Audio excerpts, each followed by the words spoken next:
വചനക്കൂടാരം മാനവർക്കെന്നും ആശ്രയം. ജെറുസലേം വചനക്കൂടാരം രോഗികൾക്കെന്നും ആശ്രയം. കദനക്കടലിൽ വീഴും മർത്യർക്ക് ആലംബമേകുമി കൂടാരം. തേങ്ങിക്കരയും ഹൃത്തടങ്ങളിൽ ആനന്ദമേകുമി കൂടാരം. ജെറുസലേം ജെറുസലേം സൗഭാഗ്യമരുളും പുണ്യഭൂമി.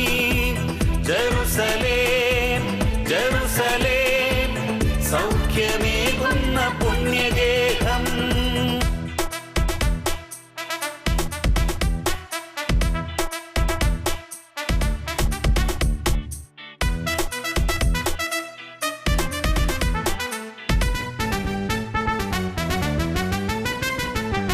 കുരിശിൻ മുൻപിലും അമ്മതൻ ചാരയും ആശ്വാസം തേടി അണഞ്ഞിടുമ്പോൾ ആശ്രയമേകുമി കൂടാരം. നോവുകളെല്ലാം മാറ്റും വിശുദ്ധരും മാതൃവാത്സല്യം ചൊരിയും അമ്മയും. നോവുകളെല്ലാം മാറ്റും വിശുദ്ധരും മാതൃവാത്സല്യം ചൊരിയും അമ്മയും. അനുഗ്രഹം വർഷിക്കും പുണ്യഗേഹം. ജെറുസലേം ജെറുസലേം സൗഭാഗ്യമരുളും പുണ്യഭൂമി. ജെറുസലേം ജെറുസലേം സൗഖ്യമേകുന്ന പുണ്യഗേഹം. ദൈവമേ നിൻ വചനക്കൂടാരം മാനവർക്കെന്നും ആശ്രയം. ജെറുസലേം വചനക്കൂടാരം രോഗികൾക്കെന്നും ആശ്രയം. കദനക്കടലിൽ വീഴും മർത്യർക്ക് ആലംബമേകുമി കൂടാരം. തേങ്ങിക്കരയും ഹൃത്തടങ്ങളിൽ ആനന്ദമേകുമി കൂടാരം.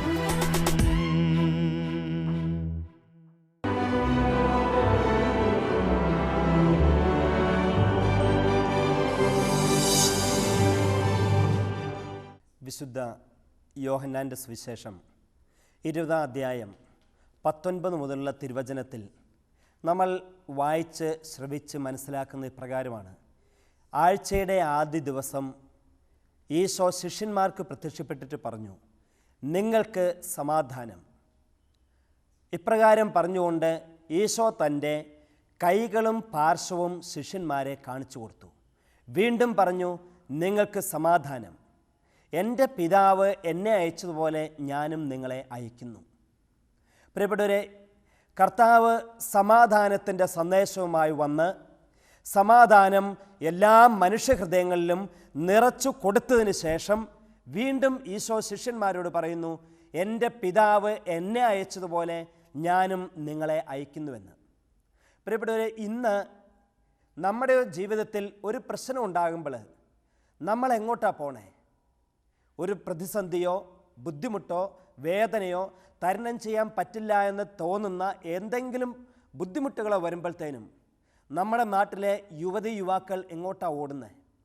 നമ്മളെങ്ങോട്ടാണ് പരക്കം പായുന്നത്? കുറേ പേര് മദ്യഷാപ്പിൽ അഭയം തേടുന്നു, കുറേ പേര് ചീട്ടുകളി സംഘങ്ങളിൽ ചെന്നുപെടുന്നു, മറ്റു കുറേ പേര് ഏതെങ്കിലും തരത്തിലുള്ള ലഹരിക്ക് അടിമയായിത്തീരുന്നു. പ്രിയപ്പെട്ടവരെ, ഹൃദയത്തിൽ സമാധാനം നഷ്ടപ്പെടുമ്പോഴും മനസ്സിൽ സമാധാനമില്ല എന്ന് തോന്നുമ്പോഴും നമ്മുടെ കുടുംബത്തിലോ വ്യക്തിപരമായ ജീവിതത്തിലോ സമാധാനമില്ല എന്ന് തോന്നുമ്പോൾ ഇങ്ങനെയുള്ള വഴികളിലേക്ക് ഓടുന്നതിന് പകരം വചനത്തിൻ്റെ മുന്നിലേക്ക് ഓടിയാൽ, തിരുവചനത്തിൻ്റെ മുന്നിൽ വന്നിരുന്നാൽ കർത്താവ് നമ്മളോട് പറയുന്നു കേൾക്കാം, നിങ്ങൾക്ക് സമാധാനം എന്ന്. എന്നിട്ട് കർത്താവ് ശിഷ്യന്മാർക്ക് കാണിച്ചു കൊടുത്തത് എന്താ? തൻ്റെ കൈകളും പാർശ്വവും ഈശോ ശിഷ്യന്മാർക്ക് കാണിച്ചു കൊടുത്തു. പ്രിയപ്പെട്ടവരെ, എന്താണ് കൈകൾ കാണിച്ചു കൊടുത്തു എന്നാൽ പറഞ്ഞ അർത്ഥം? കർത്താവിൻ്റെ കൈകളിലെ മുറിവ് ശിഷ്യന്മാർക്ക് കാണിച്ചു കൊടുത്തു എന്നാണ്. എന്തുകൊണ്ടാണ് സമാധാനം ആശംസിച്ചുകൊണ്ട് ഈശോ മുറിവ് കാണിച്ചു കൊടുക്കാനുള്ള കാരണം? കാരണം പ്രിയപ്പെട്ടവരെ, കർത്താവ് മുറിവ് കാണിച്ചു കൊടുത്തതിലൂടെ ഒരു വലിയ സത്യം ശിഷ്യന്മാരിലോടും മറ്റുള്ളവരോടും പറഞ്ഞു കൊടുക്കുകയാണ്. ഈ ലോകത്തിൽ ഞാൻ സമാധാനം സ്ഥാപിക്കാനായി പരിശ്രമിച്ചതുകൊണ്ട് എനിക്ക് കിട്ടിയ സമ്മാനമാണ് ഈ മുറിവുകൾ. ഈ ലോകത്തിൽ സമാധാനം സ്ഥാപിക്കാൻ ആരൊക്കെ പരിശ്രമിക്കുന്നോ അവർക്കും കിട്ടുന്നത് മുറിവുകളായിരിക്കുമെന്നാണ് കർത്താവ് യേശു മിശിഹ സമാധാനം ആശംസിച്ചുകൊണ്ട് കൈകളിലെയും പാർശ്വത്തിലെയും മുറിവ് കാണിച്ചു കൊടുത്തത്. അപ്പോൾ ഒരു വലിയ സത്യം ഈ വചനത്തിലൂടെ എന്നോടും നമ്മൾ ഓരോരുത്തരോടും ഈശോ പറഞ്ഞും കാണിച്ചും തരുന്നുണ്ട്. സമാധാനം സ്ഥാപിക്കാൻ ആഗ്രഹിക്കുന്നുവെങ്കിൽ സ്വന്തം ജീവിതത്തിലായാലും കുടുംബത്തിലായാലും സമൂഹത്തിലായാലും സമാധാനം സ്ഥാപിക്കാൻ ആഗ്രഹിക്കുന്നുവെങ്കിൽ മുറിവേൽക്കാനായി തയ്യാറാകണം. മുറിവേൽക്കാതെ ഒരു വ്യക്തിക്കോ സമൂഹത്തിനോ കുടുംബത്തിനോ സമാധാനത്തിൻ്റെ നിറവിലേക്കും സമാധാനത്തിൻ്റെ തികവിലേക്കും കടന്നു വരാനായിട്ട് ഒരിക്കലും സാധിക്കുകയില്ല. അതുകൊണ്ടല്ലേ പ്രിയപ്പെട്ടവരെ, നമുക്കറിയാം കർത്താവ് കൈകളിലെ മുറിവ് കാണിച്ചു കൊടുത്തതിലൂടെ പറയുകയായിരുന്നു, ഞാനുണ്ടല്ലോ, ഞാൻ ഈ ലോകത്തിൽ സമാധാനം സ്ഥാപിക്കാൻ വന്നു. അതിന് ഫലമായിട്ട്, പ്രതിഫലമായിട്ടോ സമ്മാനമായിട്ടോ എനിക്ക് കിട്ടിയത് ഈ മുറിവുകളാണ് എന്ന്. അതുകൊണ്ടല്ലേ ഈശോ ജനിച്ചപ്പോഴേ നമ്മൾ ദൈവദൂതന്മാരെ സ്വരം ശ്രവിച്ചത്, അത്യുന്നതങ്ങളിൽ ദൈവത്തിന് സ്തുതി, ഭൂമിയിൽ സന്മനസ്സുള്ളവർക്ക് സമാധാനമെന്ന്. സമാധാന ദൂതുമായി സമാധാന രാജാവ് ഈ ലോകത്തിൽ വന്നു. എന്നിട്ട് സമാധാനം നമുക്കൊക്കെ തരാനായിട്ട് പരിശ്രമിച്ചപ്പോൾ കർത്താവിന് കൈകളിൽ മുറിവേൽക്കേണ്ടി വന്നു, ശരീരം ആസകലം മുറിവേൽക്കേണ്ടി വന്നു. അപ്പോൾ സമാധാനത്തിനായി ഞാൻ പരിശ്രമിച്ചതുകൊണ്ട് എനിക്ക് കിട്ടിയ സമ്മാനമാണ് ഈ മുറിവുകൾ എന്നാണ് ഒന്നാമതായി ഈശോ പറഞ്ഞും കാണിച്ചും തരുന്നത്.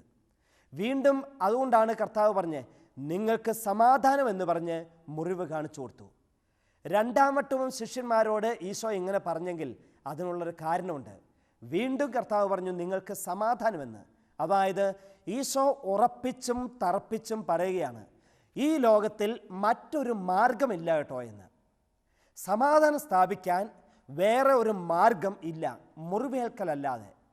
നമുക്കറിയാം ഒരു വീടിൻ്റെ സമാധാനം കുടികൊള്ളുന്നത് മാതാപിതാക്കൾ കൈകളിൽ തയമ്പുള്ളവരായി തീരുമ്പോഴാണ്. എങ്ങനെയാ?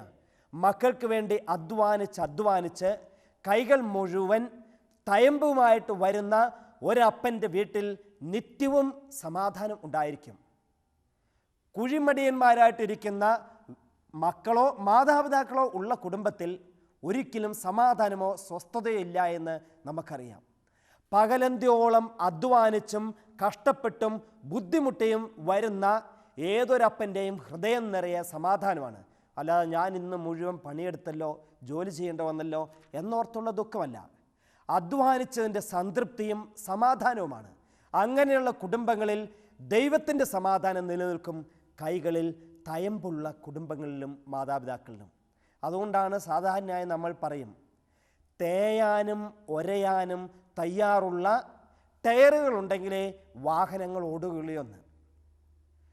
നമ്മുടെ ഈ നിരത്തിലൂടെ ഓടുന്ന വാഹനങ്ങൾ ഒരു ദിവസം സമരം ചെയ്ത് പറഞ്ഞുവെന്ന് വിചാരിക്കുക, എന്തോരം നാളായി ഞങ്ങളിങ്ങനെ റോട്ടിൽ കൂടെ ഓടി ഓടി ഓടി ടയർ തേഞ്ഞുകൊണ്ടിരിക്കുന്നു.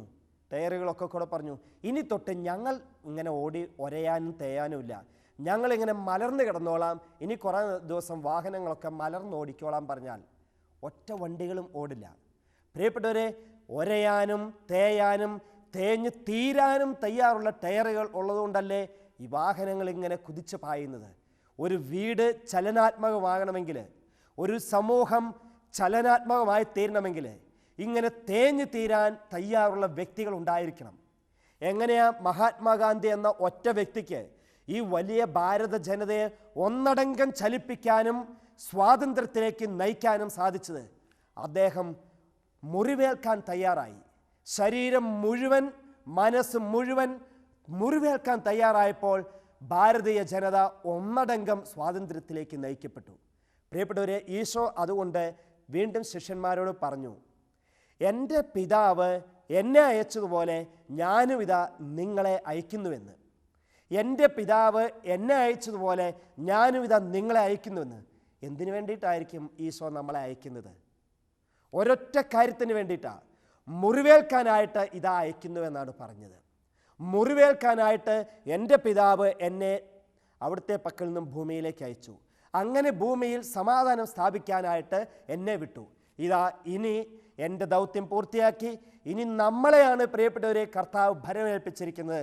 ഈ ലോകത്തിൽ ഈശോ തന്ന സമാധാനം നിലനിർത്താനും കൊണ്ടുപോകാനായിട്ട്, അതിന് മുറിവേൽക്കാൻ തയ്യാറായിക്കൊള്ളാനാണ് ഈശോ ഈ വചനത്തിലൂടെ പറഞ്ഞത്. ഈശോ പറഞ്ഞു, എൻ്റെ പിതാവ് എന്നെ അയച്ചതുപോലെ ഞാനും നിങ്ങളെ അയക്കുന്നുവെന്ന്. പ്രിയപ്പെട്ടവരെ, ഇങ്ങനെ ഈ വചനത്തെ നമ്മൾ മനസ്സിലാക്കുമ്പോൾ വീണ്ടും കർത്താവ് നമുക്ക് പറഞ്ഞു തരുന്ന മറ്റൊരു മഹനീയമായ സന്ദേശമുണ്ട്.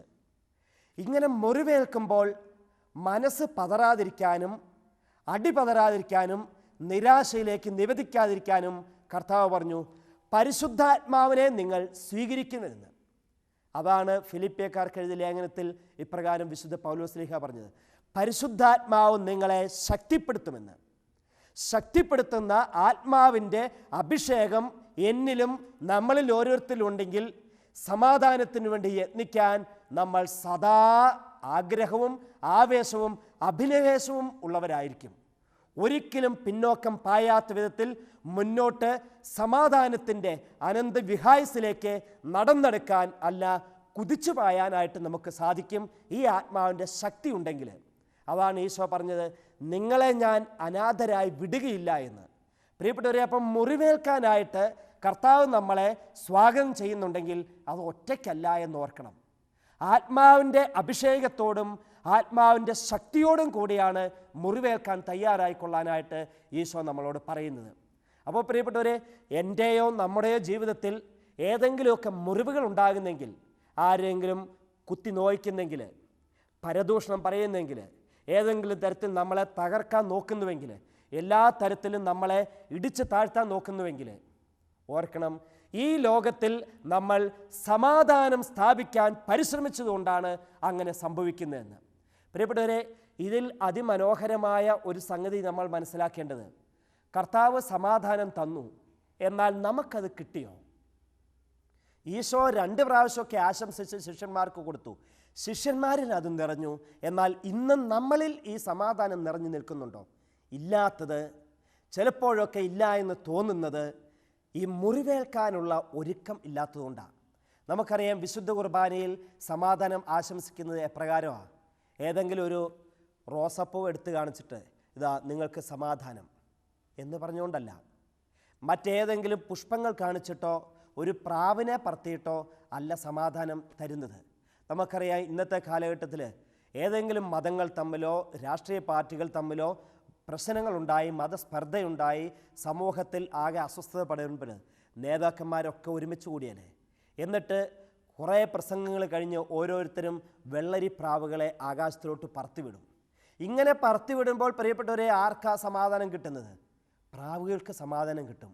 മണിക്കൂറുകൾ ഈ നേതാക്കന്മാരൊക്കെ കയ്യിലിരുന്ന് അതുങ്ങൾ ചാകാറായി, ഒടിഞ്ഞും എല്ലൊടിഞ്ഞും ചിറകൊടിഞ്ഞും ഇവർ പിടിച്ച് ചിലപ്പോൾ ഞെക്കിയിട്ടൊക്കെ ഉറക്കം ഞെക്കി പിടിച്ച് അങ്ങനെ അങ്ങ് കയ്യിൽ നിന്ന് വിട്ടുകിട്ടുമ്പം സന്തോഷത്തോടെ, നമ്മളെപ്പോലെയൊക്കെ നെടുനിശ്വാസം വിടാൻ പറ്റുമായിരുന്നെങ്കിൽ അതുങ്ങൾ ദീർഘശ്വാസം വിട്ടുകൊണ്ട് ഹാവൂ എന്ന് പറഞ്ഞുകൊണ്ട് പറന്നു പൊങ്ങിയാൻ. ഇപ്പം അങ്ങനെ പറയാത്തത് അതുങ്ങൾക്ക് അക്ഷരമാല കൃത്യമായിട്ട് അറിയാത്തതുകൊണ്ടാണ്. എന്നാലും വലിയ ഒച്ചയിൽ ചിറകിട്ടടിച്ച് അതുങ്ങൾ പറന്നു പോകും, അതുങ്ങൾക്ക് ആശ്വാസം കിട്ടും. പ്രിയപ്പെട്ടവരെ, മനുഷ്യരായ നമുക്ക് ആശ്വാസം കിട്ടണമെങ്കിൽ പ്രാവിനെ പറത്തിയതുകൊണ്ടായില്ല. അങ്ങനെയാണെങ്കിൽ കർത്താവ് ഉയർത്തെഴുന്നതിന് ശേഷം 100 കണക്കിന് പ്രാവുകളെ ഒരുമിച്ച് പറത്തില്ലായിരുന്നു. ഈശോ പറത്തിയില്ല, മറിച്ച് കർത്താവ് ചെയ്തതാ, മുറിവ് കാണിച്ചു കൊടുത്തുകൊണ്ട് പറഞ്ഞു നിങ്ങൾക്ക് സമാധാനമെന്ന്. മുറിവുകളേൽക്കാൻ തയ്യാറുള്ള വ്യക്തികളായി തീരാൻ പ്രിയപ്പെട്ടവരെ, ഞാനോ നമ്മളോ ഒരുക്കമാണെങ്കിൽ ഈ സമൂഹം സമാധാനത്തിൻ്റെ നിറവനുഭവിക്കും, സമാധാനത്തിൻ്റെ വക്താക്കളായിത്തീരും, സമാധാനത്തിൻ്റെ ശക്തിയോടുകൂടി ജീവിക്കാനായിട്ട് സാധിക്കും. അതുകൊണ്ട് ഈശോയുടെ ഈ വചനം നമ്മുടെയൊക്കെ ജീവിതത്തിൽ നിറഞ്ഞു നിൽക്കട്ടെ. സമാധാനത്തിൻ്റെ ദൂതരായിത്തീരാം, സമാധാനത്തിൻ്റെ വലിയ വക്താക്കളായി തീർന്നുകൊണ്ട് കർത്താവിൻ്റെ വചനം നമ്മുടെ ഹൃദയത്തിലും അതരത്തിലും നമുക്ക് കാത്തു സൂക്ഷിക്കാം. കരങ്ങൾ കൂപ്പി ഈശോയോട് തന്നെ, സമാധാനത്തിൻ്റെ രാജാവായ കർത്താവിനോട് തന്നെ പ്രാർത്ഥിക്കാം. നല്ല ഈശോയെ, ഞങ്ങളുടെ ജീവിതത്തിൽ സമാധാനം നിറച്ചു തരണമേ. ഏതെങ്കിലും ഒരു അസ്വസ്ഥതയോ ബുദ്ധിമുട്ടോ തോന്നുമ്പോഴേക്കും മദ്യഷാപ്പുകളിലേക്കും ലഹരി മരുന്നുകളിലേക്കും അഭയം പ്രാപിക്കുന്ന ഒരു പ്രകൃതം ഞങ്ങൾക്കുണ്ടാകാതെ കർത്താവിൻ്റെ വചനത്തിൻ്റെ പക്കലേക്ക് വന്ന് വചനമാകുന്ന ഈശോ തരുന്ന സമാധാനം സ്വീകരിക്കുവാൻ ഞങ്ങളെ അനുഗ്രഹിക്കണമേ. നിത്യം പിതാവും പുത്രനും പരിശുദ്ധാത്മാവുമായ സർവേശ്വര എന്നേക്കും. ആമേൻ.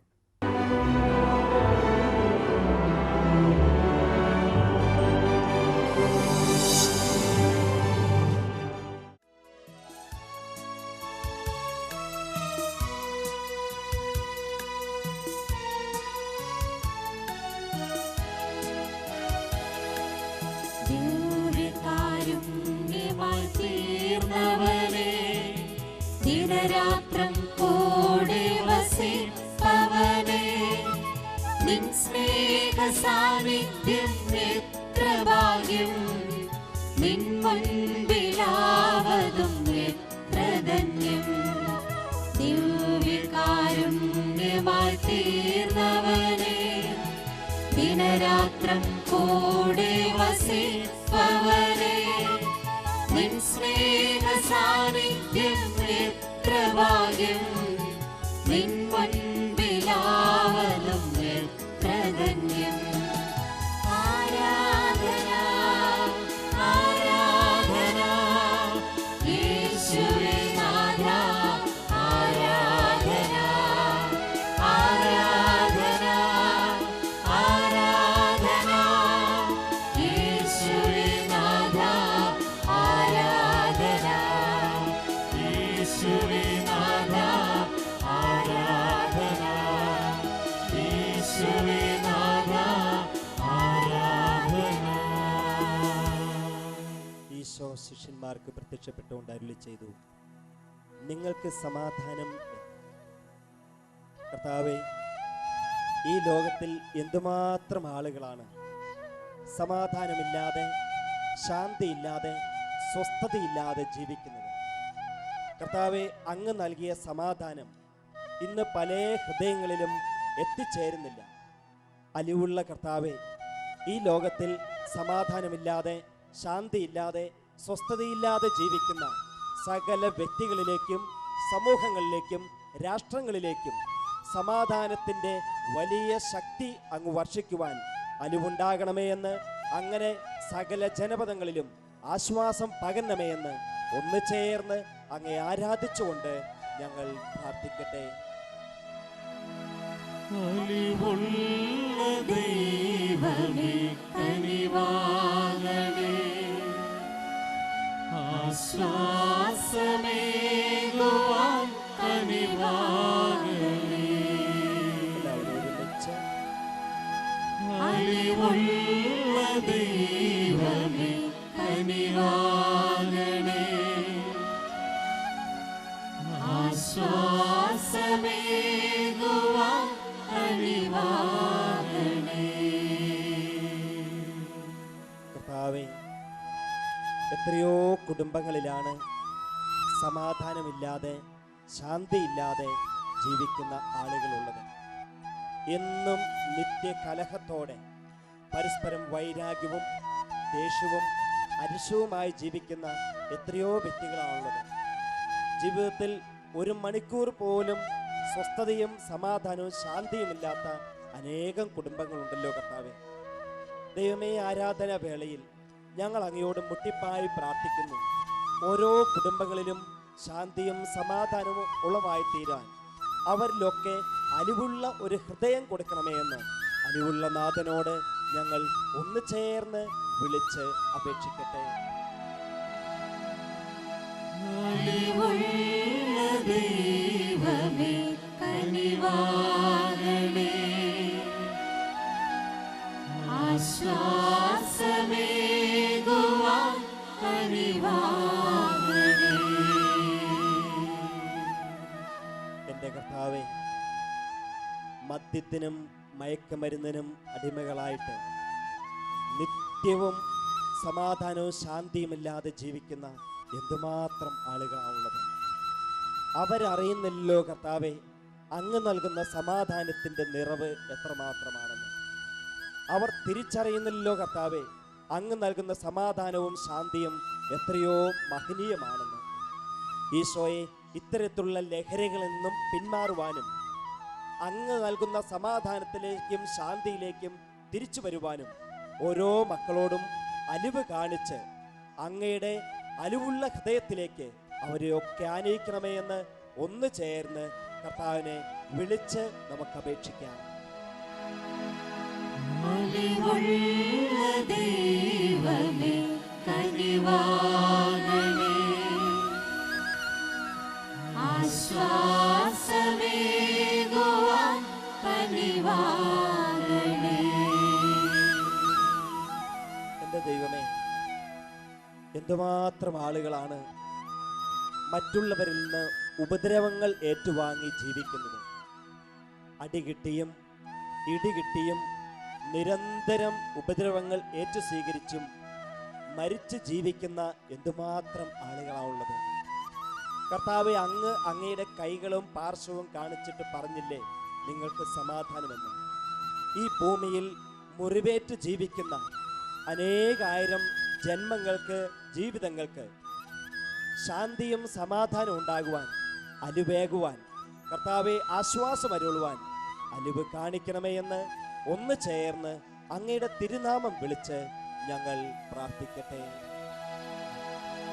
അലിവുള്ള ദൈവമേ കനിവാകണേ, ആശ്വാസമേകുവാൻ കനിവാകണേ. കർത്താവേ, ജയിലറകളിലും കാരാഗ്രഹങ്ങളിലും അകാരണമായി പീഡിപ്പിക്കപ്പെടുന്ന എന്തുമാത്രം ആളുകളാണുള്ളത്. ചെയ്യാത്ത കുറ്റത്തിന്, അറിയാത്ത കുറ്റത്തിന് പിടിക്കപ്പെട്ടിട്ട് കർത്താവെ ജീവിതകാലം മുഴുവൻ ഇങ്ങനെ നരകയാതന അനുഭവിക്കുന്ന എത്രയോ ആളുകളാണ് ഈ ദേശത്ത്, ഈ നാട്ടില്, ഈ ലോകത്തുള്ളത്. കർത്താവെ, അവരുടെ മേൽ അലിവുണ്ടാകണം നാഥ. ദൈവമേ, അവരുടെ ജീവിതത്തിൽ ആശ്വാസം കിട്ടാൻ, അവർക്കൊക്കെ സമാധാനവും ശാന്തിയും ലഭിക്കുവാൻ അലിവുള്ള തമ്പുരാനെ അങ്ങേ വിളിച്ച് ഞങ്ങൾ ഒന്ന് ചേർന്ന് അപേക്ഷിക്കട്ടെ. അലിവുള്ള ദൈവമേ കനിവാകണേ, ആശ്വാസമേകുവാൻ കനിവാകണേ. എല്ലാവരും ചേർന്ന് ആലപിക്കുക. അലിവുള്ള ദൈവമേ കനിവാകണേ, ആശ്വാസമേകുവാൻ കനിവാകണേ. പ്രാർത്ഥിക്കാം നമുക്ക്. ആശ്വാസമേകുവാൻ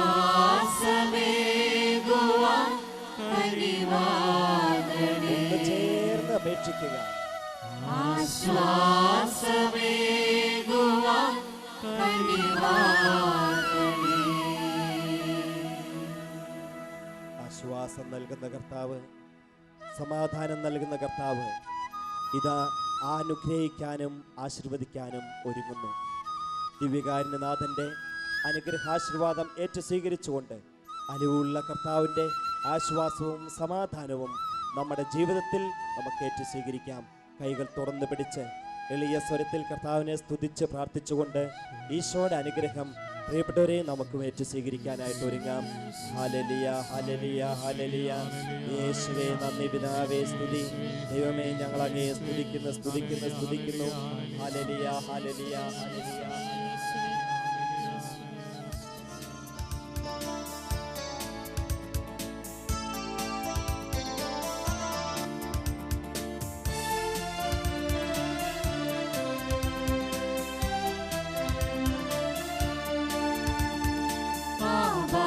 ദൈവമേ, അലിയും സ്നേഹമേ, ആശാനാളമേ, അഭയം നൽകണേ. ദൈവമേ, അലിയും സ്നേഹമേ, ആശാനാളമേ, അഭയം നൽകണേ. മന്നിടത്തിൽ വരണം നിന്റെയുള്ള ഭൂമിയിലെങ്ങും നിറയാ മണ്ണും വിണ്ണും പാടും നിന്റെ പുണ്യഗീതം പാരിടത്തിൽ ദൈവരാജ്യം പുലരാ അന്നുള്ള ദിവ്യഭോജ്യം ഞങ്ങൾക്കിന്നു നൽകിടേണം താതനാം മഹേശനേ അന്നുള്ള ദിവ്യഭോജ്യം ഞങ്ങൾക്കിന്നു നൽകിടേണം താതനാം മഹേശനേ ആവാ ദൈവമേ അലിയും സ്നേഹമേ